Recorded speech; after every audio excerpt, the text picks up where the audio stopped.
Bismillahirrahmanirrahim. Assalamu alaikum dear students and welcome to science class. Today the topic that we are going to start is crops in dry and wet conditions. Means in this class, in this topic we will study in detail के हम किस type की soil चाहिए plants को grow करने के लिए, किस सॉइल में कौन से प्लांट ज़्यादा बेहतर तरीके से ग्रो कर सकते हैं और इनको कौन सी क्लाइमेटिक कंडीशंस की ज़रूरत है। मतलब ये ड्राई कंडीशन में ग्रो करते हैं, कौन से प्लांट ड्राई में ग्रो करते हैं, ड्राई कंडीशन में ग्रो कर जाते हैं, कौन से प्लांट जो है वो ज़्यादा पानी वाले मतलब मॉइस्ट एरियाज़ होते हैं वहाँ पे ग्रो करते हैं, किस टाइप की सॉइल इनको ज़रूरी होती है ग्रो करने के लिए। So let's start.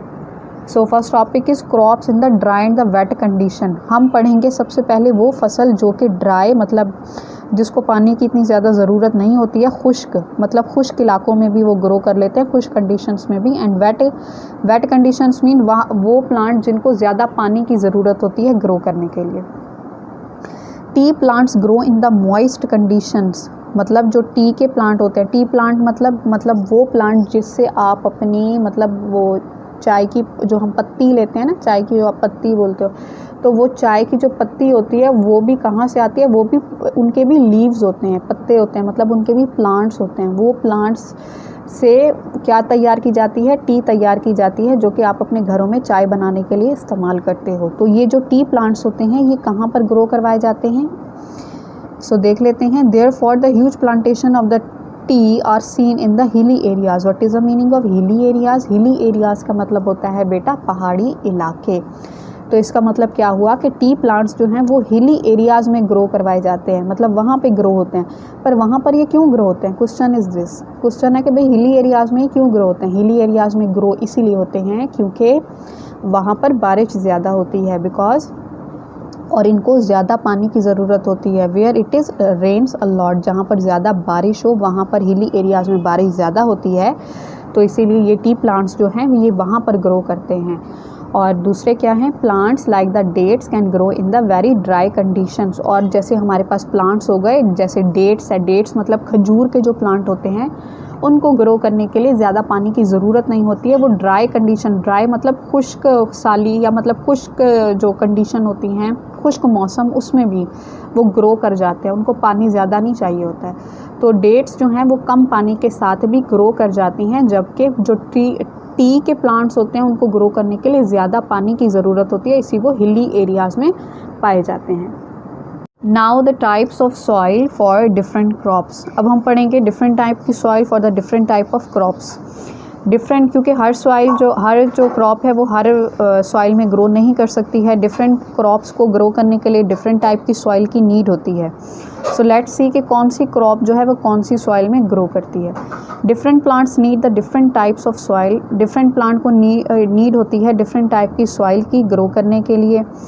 Rice needs clayey soil. Rice चावल जो होता है वो क्लेई सॉइल में ग्रो करता है। What is a clayey soil? Clayey soil means ऐसी सॉइल जो कि जिसमें ज़्यादा एबिलिटी होती है वाटर को होल्ड करने की, वाटर को ज़्यादा एब्जॉर्ब कर सकता है।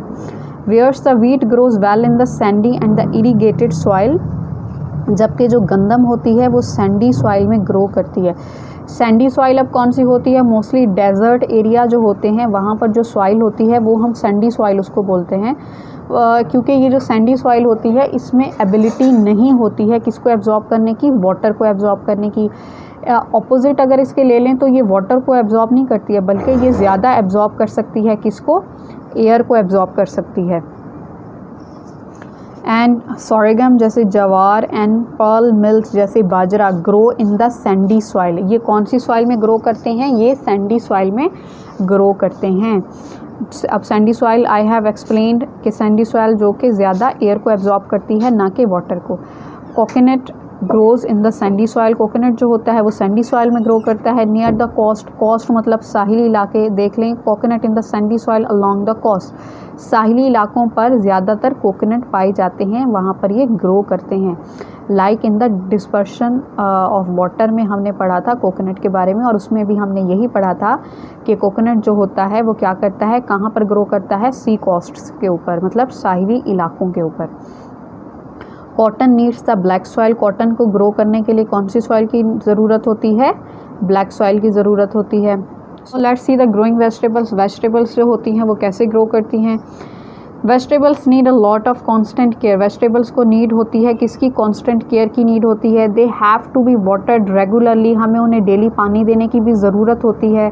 Many vegetables grow through out the year, जो काफ़ी वेजिटेबल्स होती हैं वो सारा साल ग्रो करती हैं, लेकिन but vegetables like the cauliflower, carrot, green peas and radish, cauliflower mean गोभी गाजर, ग्रीन पीज मीन मटर एंड रेडिश मीन मूली, grow well in the winter, ये कौन से सीज़न में अच्छे तरीके से ग्रो करते हैं, ये विंटर सीज़न में ग्रो कर सकते हैं।